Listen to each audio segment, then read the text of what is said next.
యుద్ధానికి ముగింపు పలకడానికి ఇరాన్ కొత్త ప్రతిపాదనలు తెరమీదకు తెచ్చింది. ఒమన్ నుంచి పాకిస్తాన్కు చేరుకున్న ఇరాన్ విదేశాంగ మంత్రి అబ్బాస్ అరాగ్చీ ఈ మేరకు తమ ప్రతిపాదనలకు షహబాజ్ షరీఫ్ ప్రభుత్వానికి తెలియజేశారు. వీటిని అమెరికాకు పాక్ అందజేసింది. యుద్ధం ముగింపు, వ్యూహాత్మకంగా కీలకమైన హార్మోజ్ జలసంధిని తిరిగి ప్రారంభించడం లక్ష్యంగా ఇరాన్ పంపిన కొత్త ప్రతిపాదనపై డొనాల్డ్ ట్రంప్ జాతీయ భద్రతా బృందం చర్చలు జరుపుతున్నట్లు వైట్ హౌస్ ధృవీకరించింది. ఈ ప్రతిపాదన అత్యున్నత స్థాయిలో పరిశీలిస్తున్నట్లు తెలిపారు white house press secretary Karoline లెవిట్. Iran మంత్రి అరాగ్చీ రష్యాలో అధ్యక్షుడు వ్లాదిమిర్ పుతిన్తో భేటీ అయ్యారు. తమ సార్వభౌమత్వం కోసం పోరాడుతున్నటువంటి ఇరానియన్లను పుతిన్ పొగిడారు. తర్వాత పశ్చిమాసియా యుద్ధం, హార్మోజ్ దిగ్బంధం, అమెరికా షరతులు, ఇరాన్ డిమాండ్లు తదితర కీలక అంశాలపై అరాగ్చీ, పుతిన్ విస్తృతంగా చర్చించుకున్నారని రష్యా అధ్యక్ష భవనం క్రెమ్లిన్ తెలిపింది. పశ్చిమాసియాలో శాంతి పునరుద్ధరణ కోసం తమకు సాధ్యమైనంత మేరకు ప్రతిదీ చేస్తామని రష్యా అధ్యక్షుడు పుతిన్ అన్నారు. పశ్చిమాసియా ప్రాంతంలో త్వరగా శాంతి నెలకొనేలా చేసేందుకు తమ వంతు కృషి చేస్తామని చెప్పారు. ఈ ప్రాంత ప్రజలందరి ప్రయోజనాలకు దోహదపడి ప్రతి పని చేస్తామని తెలిపారు.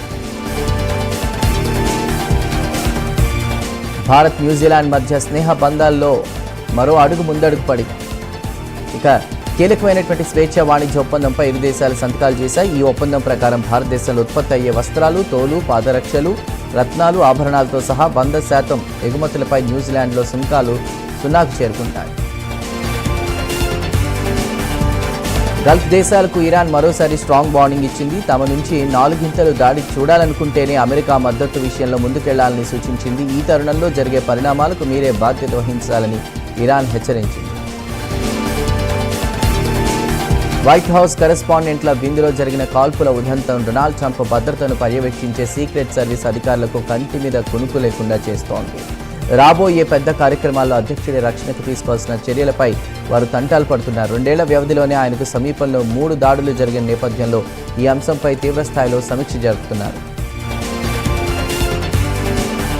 ఇజ్రాయెల్ లెబనాన్ సీజ్ ఫైర్ విషయంలో టెల్ అవీవ్, హెజ్బుల్లాలు ఒకరిపై ఒకరు ఆరోపణలు చేసుకుంటున్నాయి. కాల్పుల విరమణకు ఇజ్రాయెల్ తూట్లు పొడుస్తోందంటూ హెజ్బుల్లా ఆరోపణలు చేస్తోంది.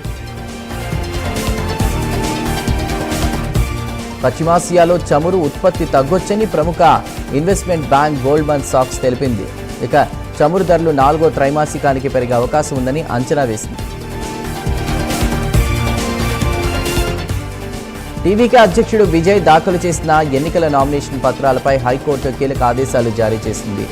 12.60 కోట్లకు అప్పుగా సతీమణికి ఇచ్చినట్లు కూడా విజయ్ పేర్కొనడంపై విచారణ జరపాలని దాఖలైన పిటిషన్ను మద్రాస్ హైకోర్టు కొట్టేసింది.